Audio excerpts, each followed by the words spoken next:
it's back in the home, I'll give you a nice little show now. It does actually sit very nicely next to the DE1, and I'm quite impressed that even the height kind of matches the look of it as well. And obviously you can see my niche is all the way on the other side, which I have nicely tucked in on the other side. And so Friday night I was messing around with it quite a lot, but not really pulling the Allonges. I tried to save that for this session here.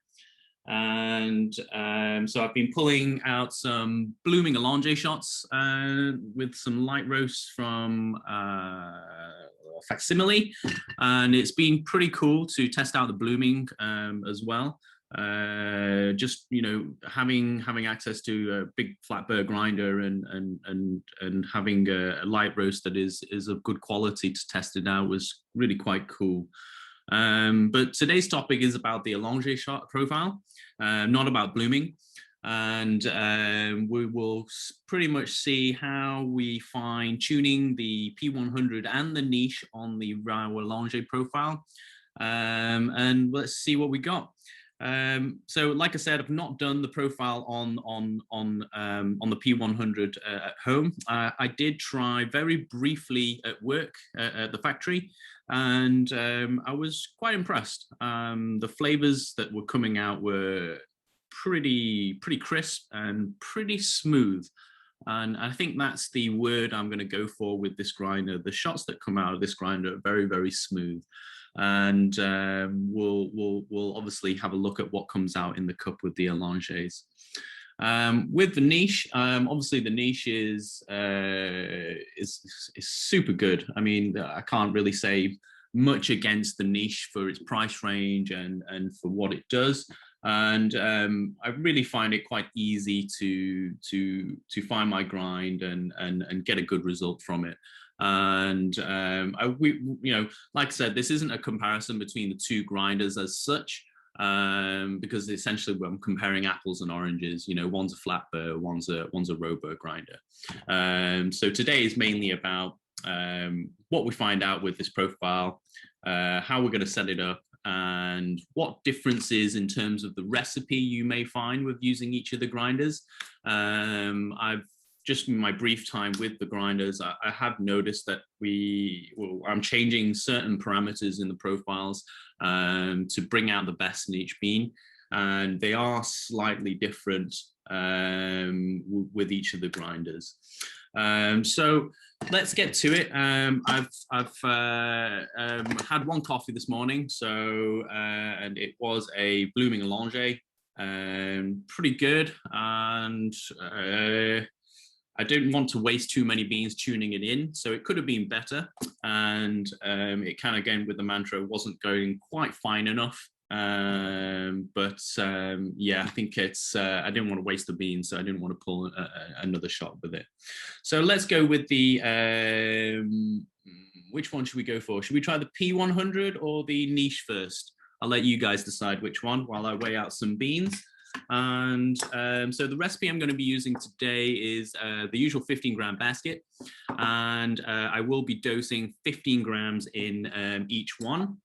I've already pre-weighed a few of my doses, and this is kind of what I normally do with whenever I've got a new bean with a new grinder or a new preset. I'm actually weighing 3 to 4 or maybe even 5 shots, depending on how tricky I may feel the bean is. So if it is a natural or an unwashed, a natural process that is not washed, then I will more than likely pull 1 or 2 shots more to really fine tune my grind. And this is just due from experience. With wash coffees, the selection process for the beans is much higher. So the quality in terms of defects is a lot lower. So you will find that you will find it a little bit harder to tune in with a natural or a unwashed bean as compared to a washed bean.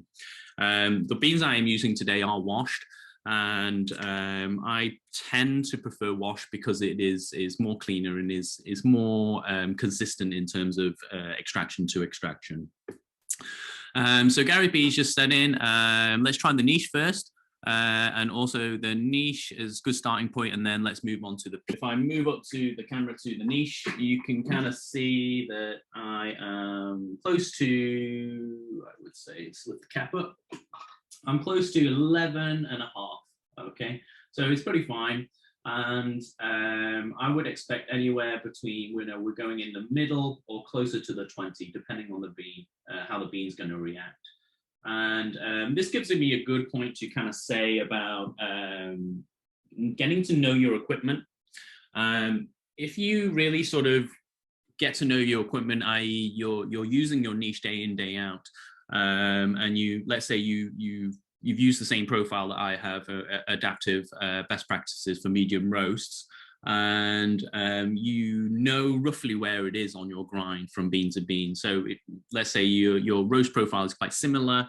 You're probably only moving 1 or 2 notches left and right of the setting that you've fine-tuned it as. But when you start moving from profile to profile, you will find that, let's say we're using the raw Allonge, it will obviously go coarser. But you will find from repetition of moving from profile to profile that this movement or adjustments on the grinder will be roughly in the same ballpark with the same bean. So hypothetically, if I'm using a bean on the adaptive best practice profile, and then I'm moving to a raw Allonge, usually I would have a rough figure in my head. Okay, I'm moving from that profile to this profile. I'm going to move it maybe 3, maybe 5 notches, and then see where I am, and then fine tune from there. And this is really the mindset of what I'm thinking about in terms of finding my grind, especially with a new bean. What you don't want to start doing is making adjustments that kind of don't make sense. Obviously, we want to be more logical about it so we can really be efficient in finding our grind. And this sort of making a mental note of switching profiles and roughly how much you're going to switch will really help you in reducing your frustrations, but also in maximizing your efficiency. So usually with the niches, I'm going about 3, anywhere to up to 5 or 6 notches coarser. And I say that with a range because it's not going to be set with every bean you will use. Some darker roasts may need a smaller adjustment as compared to a light roast, which generally utilize a bigger grind change when moving from presets to presets. So let's get to it. Let's start grinding out some beans. So 50 gram basket, and I've got 15 grams here. Do you guys want me to weigh out the beans as well to confirm my doses out? I don't mind doing it, and people obviously do it.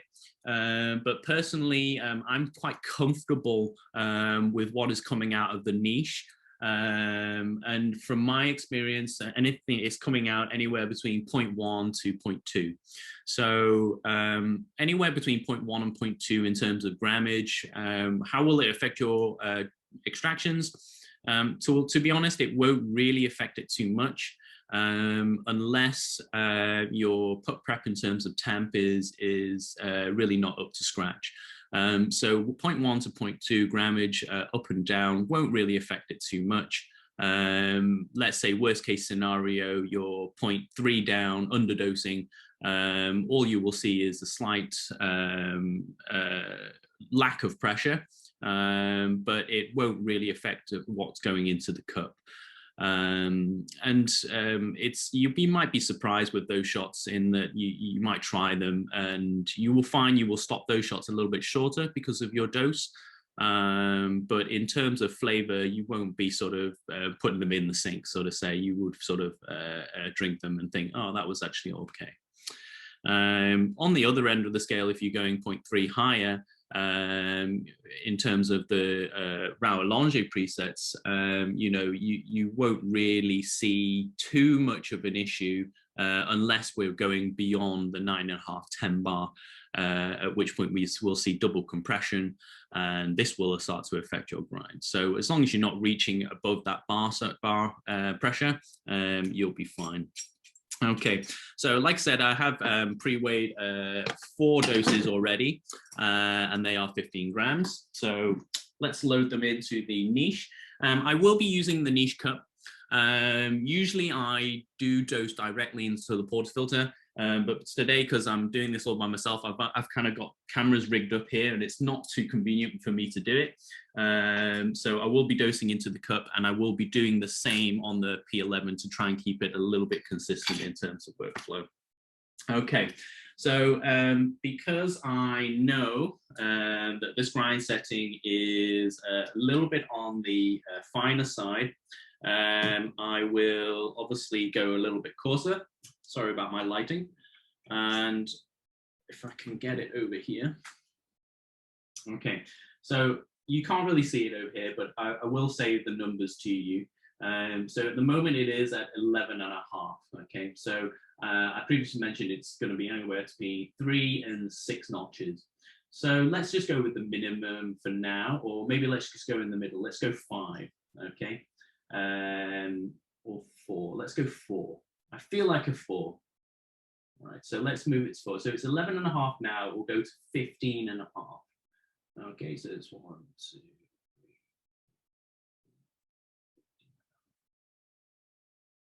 3. Okay. So we are at 15.5, and my half is actually with the nodule in between the two markers. Okay, so I'm counting 1, 2, 3, 4, 5, and then I'm going in between the markers on the 5th one. Okay. So after I've set that up, I'm obviously going to put my beans inside, and there kind of is at the moment a little bit of a split between some people putting in the grinds when the motor is started, and or when you put the beans in and turned on the motor. Now, personally, I if I'm really looking for quality in cup, I will actually start the motor first before I put in the beans. Now, this is just to standardize my own workflow, but also I've realized that if the motors have gone up to the RPMs that it is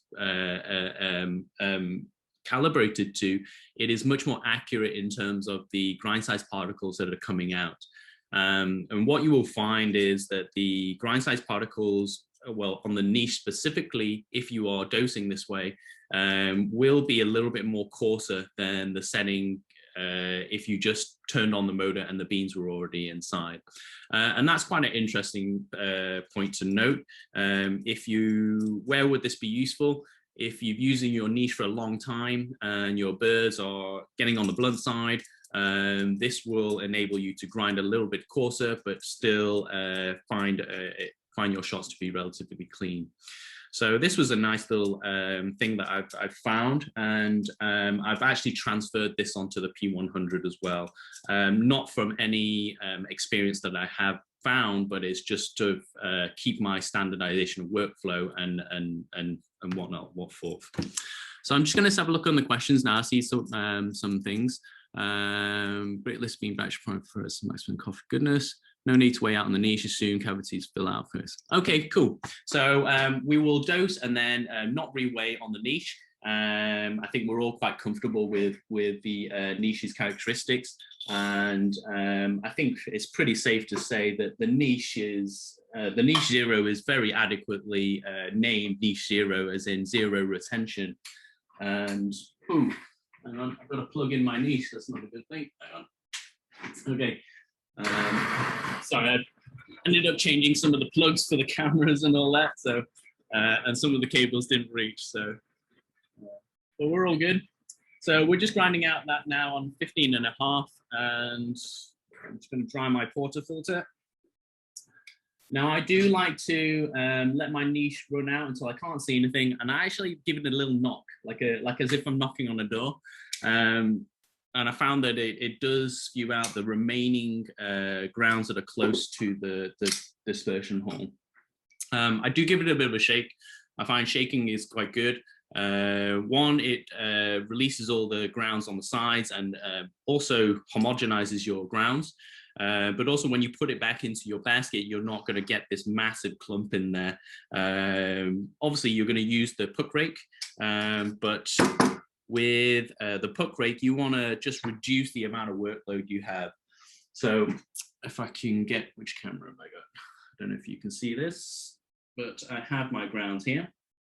Okay, so they are pretty fluffy. At this point, obviously, you can see the mass on one side. Now, I usually just give it a little tap tap here with my palm. Okay, so my tap tap is like this. Okay, and then I just give it a little wiggle. And after the wiggle, you'll find that it's kind of almost gone quite flat, okay? And the work I have to do with my WDT is quite reduced. So you don't have to do this motion, but I find that if you are reducing the amount of WDT you are doing, obviously it's gonna be quicker in terms of your workflow, but also you minimize the, how to say, you're keeping things simple, so you're not touching it too much.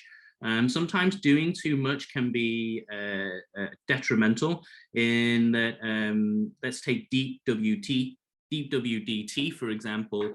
Some people find that if they do deep WDT, but are doing it too much, they actually cause channeling. For whatever reason it is, in terms of why they are causing channeling, we don't actually know. But I kind of like to use the playing cards analogy. You know, if you shuffle a deck of cards too much, I think it's beyond 4 or 5 goes consecutively, the randomization of the cards is not as it won't be as random anymore. And I think that's what is happening with when you're trying to re-homogenize your grounds, you're sort of stirring them too much, and perhaps the fines are congregating at the bottom and not being mixed in enough, and therefore the stability of the puck is not great and is causing channeling. But for whatever reason, sometimes the rule of thumb of keeping things simple is sometimes actually better. So okay, so we've just done the normal tamp. I do a double tamp. I don't know if anyone noticed that. I've just said about simple things, obviously, but why do I do a double tamp? I've just found from experience it's much more consistent, and my puck integrity is a lot higher. If I do use a single tamp, my margin for error is a lot higher. I'm pretty much putting all my eggs into one basket and just tamping once. But with the second tamp, you just have that safety net. You're polishing the top. You're creating a great foundation for pre-infusion to happen. And obviously, if you increase the puck integrity, the quality of your shot will be better because the chances of channeling will be a lot less. So that's the way I like to do it and explain it. Usually, if you are doing single tamps, shorter ratios are better. If you obviously doing anything beyond 3 to 1, I would start recommending using techniques that increase the puck integrity. So whether that be tools, in screens, or a second tamp, it's up to you. And I would say use whatever works with your workflow. Okay, so we have the Allonge profile on here. I've loaded the basket up, tamped up already, and I've not changed any of the temperatures or parameters. So if I feel we need to change something, we'll change it now. But as is, and as when I do find my grind with profiles, I do tend to not change anything and only change something after. Okay. So this is probably one of the lighter coffees that I've used all year. And what you do notice about going from a darker bean to a much lighter bean is the amount of space the coffee will take up in your basket. And so I've noticed with the niche, a lot of the coffees, if I can get a better angle, a lot of the coffees is, especially the lighter roasts, sit very low in the basket. And I think this is a good point in saying that even let's not count the expansion of the puck, but just by viewing this alone, you can kind of see that you can get away with updosing your doses with the grounds from the niche. We'll obviously have a look at the grounds with the P100 in a moment, but this is one of the observations I've really seen in terms of differences between the grinders. So instead of 15.5, I'm going to go to 15.25 notches on the niche. All right, so I'm going to make that adjustment now. So 15.25. Okay. And even though that this doesn't sound like a lot of difference, let me just explain the logic behind this. Obviously, when we put a blind portafilter in the D1, it will generate pressure without any issues, unless there is an issue with the machine. Touch wood, okay? So if we don't use a blind portafilter, what is generating the pressure is the puck inside, okay? So the puck resistance is dictated by its grind size particles that you're using. So if we are grinding finer, they are much smaller, and the chances of having large spaces in between those smaller grind size particles is less, and therefore it generates more resistance as the DE1 is pumping water, and it generates the pressure. So pressure is tied in with flow rate. So with this profile, we have a set flow rate of 4 milliliters a second. So our goal is to match the grind setting to gain a 9 bar peak pressure with a 4 milliliter flow. Okay, but with pressure is related to flow. Once you change your pressure, it also changes your flow. But in this case, because it is a flow-based profile, any change in your pressure will exhibit a large change in flow. So that's essentially what we've seen in these two shots side by side. In just half a notch, we've seen a 9 bar, potentially a higher than 9 bar extraction, all of a sudden lose 4 bars of pressure to 5 bar. And that's with half a notch. So in theory, if I adjust half that notch, I should gain an extra 2 bars of pressure. This is all in theory, okay? So 5 plus 2 is 7. So with this adjustment, if the dose and the temp and everything else is the same, we should see it go up to at least 7 bar. If we are not reaching 7 bar, it's a bit of a head-scratching moment, because what we've determined does not make sense. If it goes over 7 bar, we could account it to perhaps a stronger temp, perhaps more than 0.4 grams coming out of the grinder. But I think it's safe to assume that if your puck prep is quite standardized, and your grinder, you're using techniques that you're turning it off at the same time, rather than you hear the noise change and then you turn it off, but there's still quite possible lots of grounds in there. It's not very likely that it is the two reasons that I just explained prior. It's more likely to do with the grind setting and the pressure involved. Okay. Now, I should always go with my gut. While I was temping, I did actually notice that when I rested my temper in my puck, that just resting it on the leveling plate, if you watch my motions, I normally just let it rest on the basket before I do anything, and then I take it out. This motion is simply to release the grounds that are stuck around the edge of my temper, and gives the opportunity for them to fall back down onto the puck before I depress fully. So this maximizes the amount of powder you are tamping in your first temp, but also frees up the motion you have for polishing. Okay, if you have a lot of grounds around the outside, and you will find that it creates the friction as you're polishing. Okay, so if you have grounds here, you won't be able to spin as much, but if you just let it rest, lift up, and then replace back in, you will find that this polishing motion is much more free. Why do I like polishing? Polishing is great because it kind of creates a really good foundation for you to exert pressure on. If you just tamp on loose grounds, it's very easy for the, especially when you're tamping fast, it's very easy for the,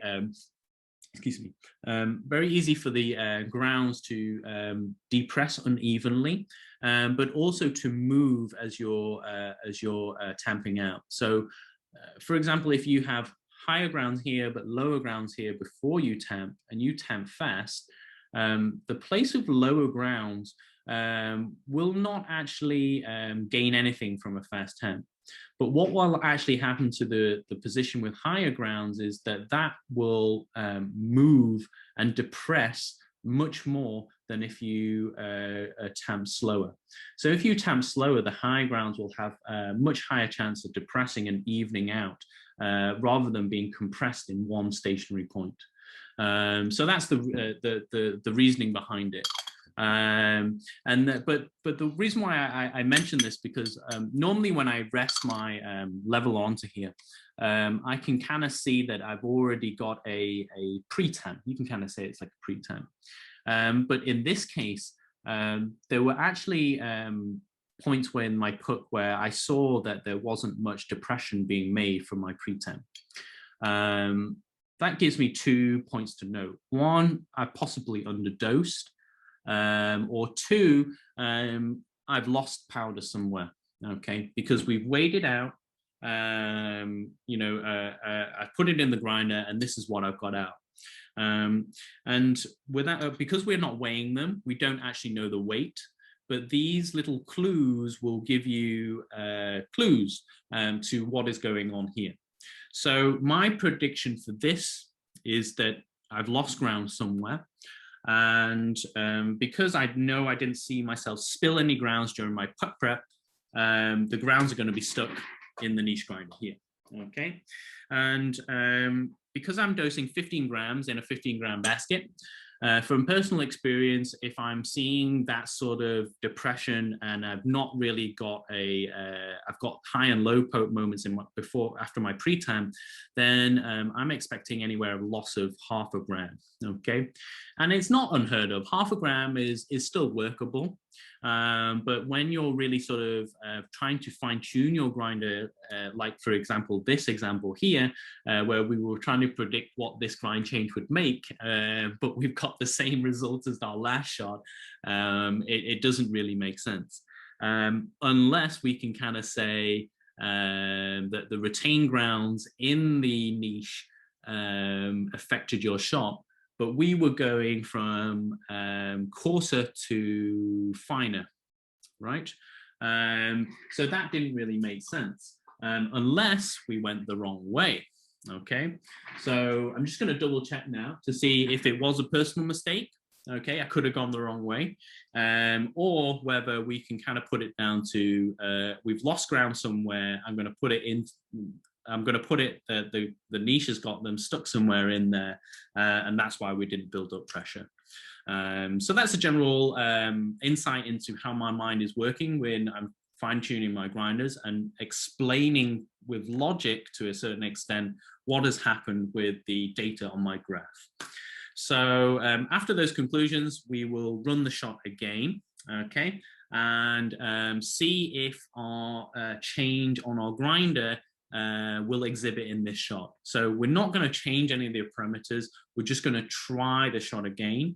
And this is essentially, you're ruling out the variable. It could have just been that shot. Obviously, coffee is a fruit. And with all fruits, they're not going to be the same. You could have a cherry grown on the other side of a bush, mixed in with your dose. And, you know, it may not be as dense and, you know, it will affect your extractions to a certain point. So this is what I was seeing in my last shot after my pre-tamp, okay? So I don't know if you can see that, but you can kind of see that my pre-tamp, my tamp, actually, I've got parts in my puck that not got very much powder at all, okay? But usually with a 15-gram basket, 50-gram dose, I actually see this after my pre-temp mostly like this, okay? So I think I need to up-dose this recipe a little bit more going forward.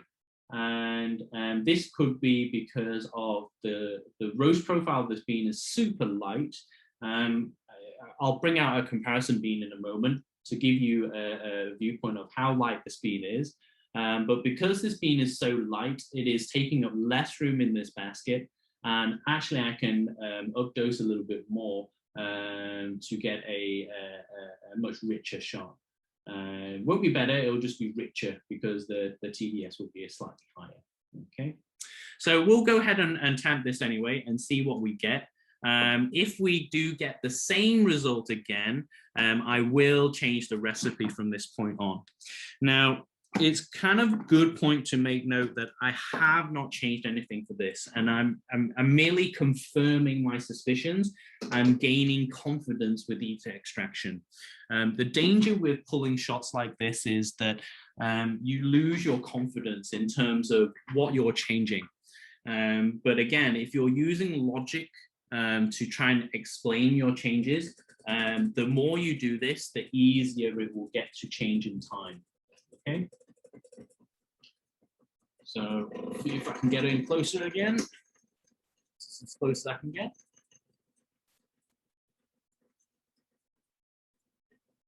Okay, so building up pressure now. So we've gone up to 7 and a bit bars. Okay, so this is more in line with what we are wanting to see. Okay, and oops, sorry. So we're coming up to 25 seconds now with 80 seconds in the 80 milliliters in the cup, and I'm going to stop this around 30 seconds. So I'm going to stop it around here. Okay. So this is actually what I wanted to show you in the last shot. Okay. But for whatever reason, and I'm pretty sure it was the grinder. Okay. We lost some powder. Okay. And so if I showed you my puck pre-tamp, okay, in my last shot, you would have seen that almost all the puck was crater-like and wasn't smooth. And yes, so the smell is actually really different between all three shots. It's kind of it's not actually as sharp as the 9-bar shot I had. The 9-bar shot was very sharp and tantalized the nose. This one doesn't really tantalize my nose as much in terms of the sharpness and acidity, but has something in there that wants me to keep coming back and smelling the shot. Now, that always says to me that I've got a really good extraction because the shot is smelling complex. And when shots are complex, it means you've drawn out a lot of the flavors within the bean. So with this, before I've even tasted it, it's already tantalizing my sensories, okay? And that's really what the Allonge is about. The Allonge is about grasping those flavors that you can't normally get from a short ratio shot. And where we tend to find that is with the shots that are obviously in lighter roasts. Traditionally, we've used them as pour overs to gain the flavors that we want out. And yes, so before I've even tried to taste it, I can really smell. So the grapefruit is now coming out as grapefruit juice, but it actually smells like it's got, you know, when you put sugar on it. So the sugar on the grapefruit juice is what I'm smelling now. And as I've mentioned before, the grapefruit pith taste was always there, okay? But now because we've got a good extraction and certain flavors are not being masked now from the higher bar extractions, it's become much more interesting. And I'm so happy to sort of being able to repeat that shot. But in essence, it's not unheard of for baristas to repeat to basically see if they're getting the same shot. Why are they repeating? they're repeating to essentially cancel out the variable or the main variable, which is actually the barista themselves. And that's holds true still with the DE1 in that what you program with the DE1, as long as everything is functioning, I mentioned pressure previously with the blind portafilter. If everything is functioning, you will find the main parameter or the main variable is the barista itself making the coffee. And from my own experiences, the main variables is in the temp and in the dose. So to summarize the niche, very small changes are needed when trying to fine tune it with the Allonge profile. I think I would actually look into the temperatures to reduce the slight dryness at the end, or increase my dose. Okay, those would be the two avenues I would go down. In my current situation, I say current because I have limited amount of beans for these. Obviously, they're quite high quality, so they're a bit more on the expensive side. So I don't want to use my beans willy-nilly, i.e. wasting them. So I would actually experiment more with decreasing my temperature. So I believe the temperature in this profile is 92 by default. I would actually go down to 90 for this, simply because the aftertaste, even though the shot looked pretty clean, not too much channeling, and my peak pressure got up to the pressure I wanted to and did not crash, had a smooth gradient all the way. I would actually just adjust my temperature just to see if I can get rid of that little bit of dryness at the end. It's not astringent, it's not sort of over extracted, but it is. I would like that aftertaste to be a little bit more pleasant, and I think that if I did adjust my temperature, it would just make that acidity shine a little bit more, because I'm not drawing out any of those bitter sort of grapefruit pith flavors that we know are in there as well. But obviously, the more grammage you use, the more water you will have to utilize to gain those extra solubles out. So yeah, so I'll leave it on this point in that if you change one thing, it will always change something else. So you always have to think about what else is it changing. So for example, in pressure, when you change pressure, it changes flow. And the vice versa. When you change flow, it also changes pressure. You can't change one variable without it affecting another thing.